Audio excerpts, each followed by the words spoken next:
Dad, Floyd inside of the cave. He must struck. He's screaming for help. Floyd యొక్క brother Homer enter అవుతాడు. My brother has been trapped. He needs help. I have to save him. Homer తలకిందులుగా వెళ్ళి ఫ్లోయిడ్కి coffee తాగించాడు. దానితో fluid శరీరంలో ఉష్ణోగ్రత maintain అవుతుంది. Homer తన పనిని మొదలుపెట్టాడు. ఒక బకెట్ సహాయంతో ఆ రాళ్లను క్లీన్ చేస్తున్నాడు.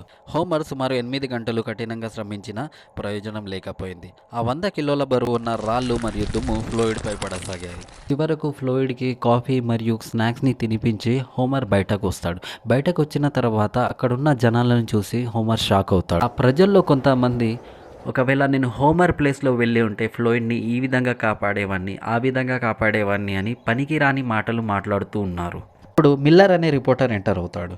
మిల్లర్ హోమర్తో ఇంటర్వ్యూ చేయాలని ప్రయత్నిస్తాడు. అప్పుడు Homer, listen, if you want information why can't you go down and find out for your self.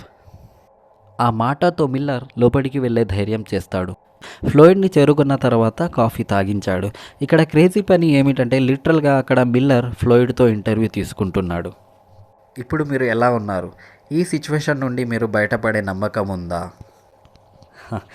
దానికి చల్లని నీటిలో లైఫ్ అండ్ డెత్తో పోరాడుతున్న ఫ్లోయిడ్ మాట్లాడే పరిస్థితుల్లో లేడు. మిల్లర్ ఫ్లోయిడ్ యొక్క సిచ్యువేషన్ని వివరంగా ప్రకటించాడు. అతని స్టోరీ నేషనల్ వైడ్గా వైరల్ అవుతుంది. ప్రజలు రేడియోస్ ద్వారా గంటకు updates అందుకుంటున్నారు. And the whole wanted to know from hour to hour what progress his rescuers were making. ఇప్పుడు అందరి నోట ఒకటే మాట, ఒకటే ప్రశ్న. ఫ్లోయిడ్ కోలిన్స్ ఎప్పుడు బయటకు వస్తాడు?